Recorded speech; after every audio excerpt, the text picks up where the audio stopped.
আসসালামু আলাইকুম দর্শক সকলে কেমন আছেন? আশা করি ভালো আছেন। আপনাদের দোয়া ভালোবাসা আলহামদুলিল্লাহ আমিও ভালো আছি। আজকে যে জায়গায় দাঁড়িয়ে আছি মানুষের কপালে থাক থাকলে লাখ টাকা দিয়েও এই জায়গায় আসতে পারে না। আপনার নসিবে থাকতে হবে। আলহামদুলিল্লাহ আমি এই জায়গায় কাজে আসছি।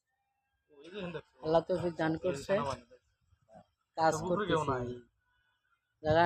এই জায়গার নাম আরফাতের ময়দান। আরফাতের ময়দান, তো এখানে কাজ করতেছি। হাজি সাহেব আজকে অনেক দিন হয়ে গেছে, তো আজকে এই জায়গায় কাজ করতেছি আমরা অনেকেই।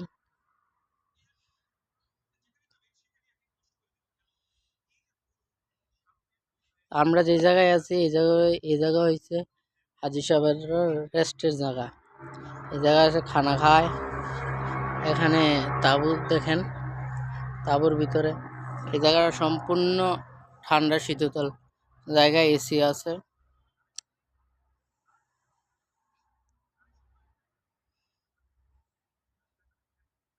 আরফাতের ময়দানের ইতিহাস অনেকেরই জানা।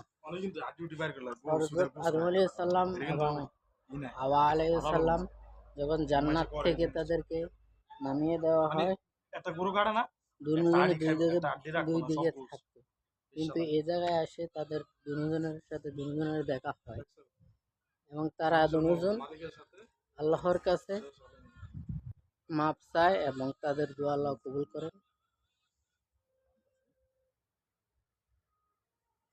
এই থেকে এখানে সকল হাজিরা একত্রিত হওয়া আল্লাহ তাআলা কবুল করছে।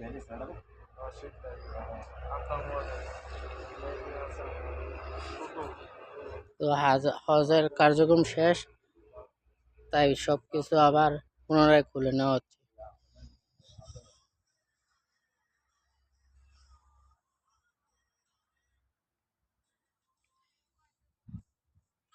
আমরা এখানে 3 দিন কাজ করতেছি, আরো 4-5 দিন কাজ করা হবে, করে শেষ হবে।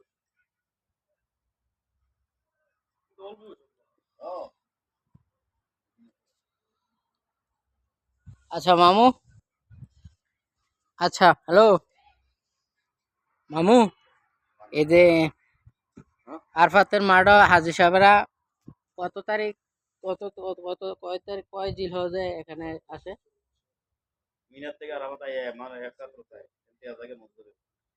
এখানে মিনা থেকে 8 তারিখে মিনা থাকে, মিনা থেকে 9 তারিখ আরফাতের দিনে হাজিরা সকলে এখানে আসে, একত্রিত হয়।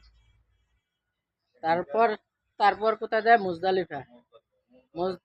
মুজদালিফার পরে কোথায় যায়? আবার যায় মিনা। মিনা শয়তানকে পাথর মারা হয়, ওই জায়গায় যায়। তারপর তারা এখানে হজের কার্যক্রম শেষ করে মদিনায় যায় হযরত মুহাম্মদ সাল্লাল্লাহু আলাইহি সাল্লামের কবর জিয়ারত করতে। তো আসসালামু আলাইকুম, সকলে ভালো থাকবেন, সুস্থ থাকবেন, আমাদের জন্য দোয়া করবেন। আসসালামু আলাইকুম।